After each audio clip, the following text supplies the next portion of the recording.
Bonjour, aujourd'hui je vais vous parler de la primo-infection tuberculeuse.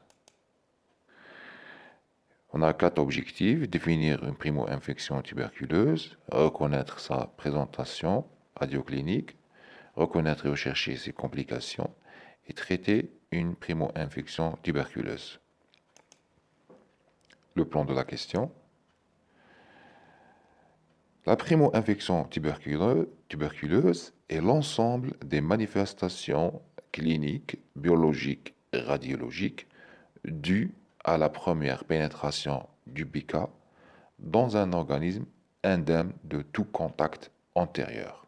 C'est-à-dire, c'est le premier contact du Mycobacterium tuberculosis qui est le plus fréquent avec un organisme humain. C'est le premier contact qui va donner des manifestations. Ce premier contact va engendrer des manifestations cliniques, biologiques et radiologiques. L'intérêt de la question, c'est la fréquence. Donc la tuberculose est un problème de santé publique en Algérie et dans le monde. Un quart de la population mondiale est infectée par le BK. 1 million d'enfants ont développé la tuberculose et 250 000 en sont morts en 2016, selon l'OMS. Donc l'Algérie, on est un pays d'endémie tuberculeuse. Donc cette maladie, cette pathologie, elle est souvent curable spontanément, mais c'est une pathologie non bénigne. Il y a un risque de développer le développement ultérieur de la maladie à 5%. La prévention, c'est le rôle de la vaccination BCG.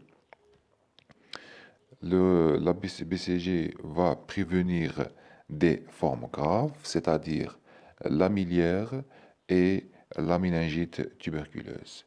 Il y a intérêt à dépister les sujets de contact et les traiter. Physiopathologie. Le germe le plus fréquent, c'est le Mycobacterium tuberculosis ou bacille de Koch. On a aussi, mais rarement, le Mycobacterium bovi et le Mycobacterium africanum. Comment se transmet le BK? Donc la transmission, elle est strictement interhumaine. Il n'y a pas une transmission d'un animal à l'homme. Donc elle est de l'homme à l'homme, interhumaine. La source de contamination, c'est un tuberculeux cracheur de BK, donc par le biais soit par la parole, soit la toux, sachant que une toux contient 3500 de gouttelettes et l'éternuement qui est plus grave jusqu'à 1 million. On peut aussi avoir comme un mode de transmission une inhalation par voie aérienne des gouttelettes mucosalivaires de petite taille contenant le BK. Les lésions induites, donc la pénétration du BK dans le poumon d'un sujet indemne d'infection tuberculeuse n'entraîne pas de réaction tissulaire immédiate. Donc on ne va pas avoir hypersensibilité ou allergie immédiate. Le bacille se multiplie in situ pendant 15 à 20 jours, réalisant un chancre d'inoculation. Les BK subissent une phagocytose par les macrophages qui ne peuvent pas les détruire. Ils les transportent vers le ganglion lymphatique du poumon, c'est-à-dire les ganglions satellites, puis par voie sanguine dans tout l'organisme. L'ensemble chancre d'inoculation plus ganglion satellite est dénommé complexe primaire tuberculeux. La formation des foyers secondaires contenant un nombre limité de BK, particulièrement au niveau des ganglions, séreuses au niveau de l'os, au niveau du foie, des méninges, du rein et du poumon. À partir de la 3e semaine, survient une réaction immunitaire de défense de type cellulaire, arrêtant la diffusion bacillaire, et la plupart de ces foyers guérissent spontanément, mais certains BK peuvent rester longtemps à l'état quiescent. Cette immunité d'hypersensibilité retardée est mesurable en pratique courante par le test d'intradermoréaction à la tuberculine, l'IDRT. Notez bien que la phase anti-allergique de 3 à 12 semaines a une gravité de la primo-infection avec un risque de la survenue de la miliaire et les méningo-miliaires tuberculeuses. Sur le plan clinique, on peut avoir deux tableaux. Donc une primo-infection latente, c'est-à-dire asymptomatique, le sujet est asymptomatique, et une primo-infection patente dans 10% des cas, c'est-à-dire un sujet symptomatique, c'est-à-dire un malade. La primo-infection latente, donc un simple virage tuberculinique isolé, sans manifestation clinique ni radiologique. Le patient est infecté par le BK, mais il n'est pas malade. En pratique, l'IDRT est positive si le diamètre transversal de l'induration est supérieur ou égal à 10 mm chez l'enfant vacciné par le BCG, supérieur ou égal à 15 mm chez l'enfant non vacciné. Primo-infection patente, c'est-à-dire la maladie, suite à une inhalation massive et prolongée de BK et ou une immunodépression, le patient est infecté par le BK et il a développé la maladie tuberculeuse.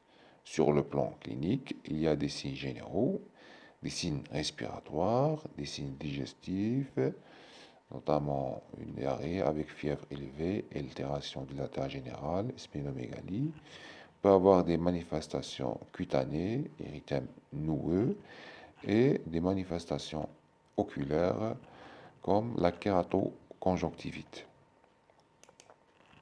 Sur le plan radiologique, on va avoir une anomalie radiologique typique qui est le complexe primaire.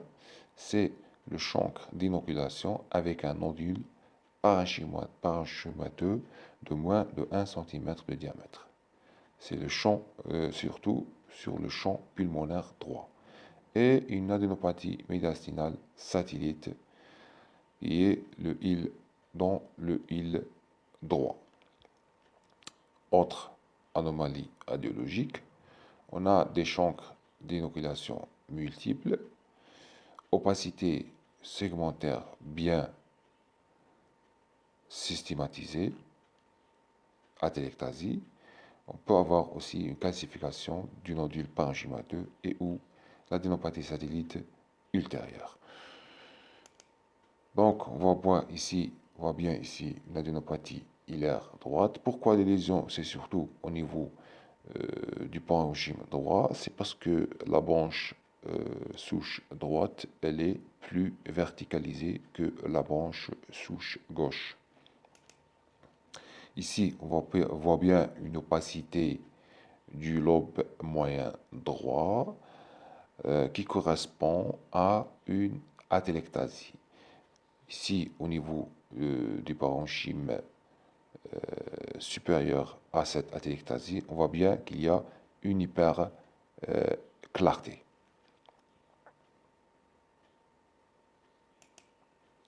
Sur le plan biologique, virage tuberculinique franchement positif ou flictunulaire. Les formes cliniques, on peut avoir une adénite superficielle, le plus souvent cervicale, avec chancre d'inoculation au niveau de la cavité buccale. On peut avoir une adénopathie profonde ou dissémination post-primaire aiguë, c'est-à-dire miliaire et ou méningite. Le diagnostic différentiel se fait devant les signes cliniques, les viroses, la fièvre typhoïde, l'érythème noueux. Devant les adénopathies médiastinales, c'est les sarcoïdoses, les lymphomes malins non hodgkiniens et hodgkiniens, les adénopathies métastatiques et corps étranger intrabronchique, donc infection, tumeur et contre corps étranger. Évolution et complications, donc le champ d'inoculation, il régresse en 2 à 3 mois jusqu'à disparition. Soit, donc on a dit, soit il régresse, soit il se calcifie, soit il s'excave. Et lorsqu'il s'excave, il va former une caverne primaire.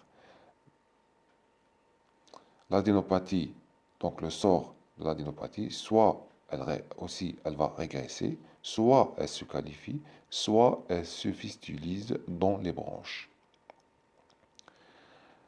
L'adénopathie l'adénopathie plus trouble de la ventilation, donc c'est réaction de l'apacité, l'atelectasie ou régression.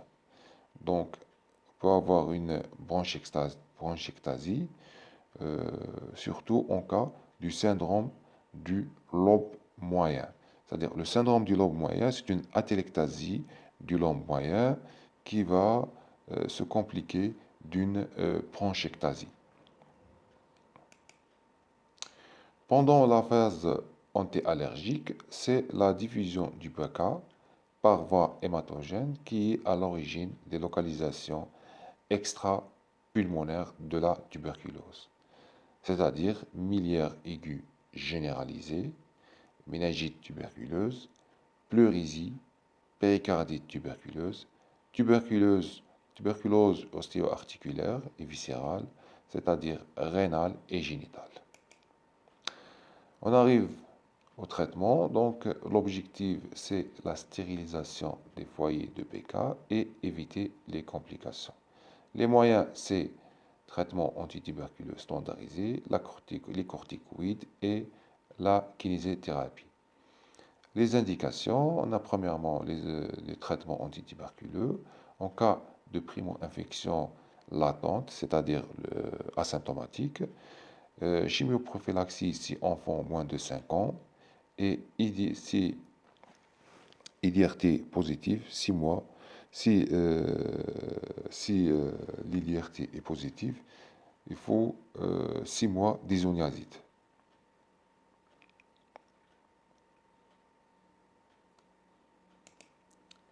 En cas de primo-infection patente, le schéma, s'il y a une opacité pulmonaire, le schéma c'est 2-RHZE, 4RH. S'il n'y a pas d'opacité pulmonaire, donc c'est seulement 2-RHZ, 4RH. La corticothérapie, elle est systémique s'il y a un trouble de la ventilation à la dose de 1 mg par kilo par jour chez l'enfant pendant 4 à 6 semaines. La kinésithérapie respiratoire, surtout s'il y a trouble de la ventilation. La prévention, qui dit la prévention, c'est la vaccination. Donc, c'est un vaccin, le BCG, c'est un vaccin bactérien, vivant, non virulent, c'est-à-dire atténué. Il est systématique à la naissance en Algérie. Primo-infection, ça va créer une primo-infection artificielle. Il permet la protection des formes graves, notamment la miliaire et la méningite. Donc, il va assurer une protection durable durant 7 à 10 ans. Le traitement précoce, il faut aussi assurer un traitement précoce des malades bacillifères. En conclusion, la primo-infection tuberculeuse est une maladie souvent asymptomatique, mais pas toujours bénigne. La dissémination du BK durant la phase anti-allergique représente toute la gravité de cette infection. Le risque de passage de l'infection à la maladie exige une surveillance stricte des patients asymptomatiques. Il faut dépister les malades cracheurs du BK et les traiter représente elle représente la meilleure mesure de prévention. Merci de votre attention.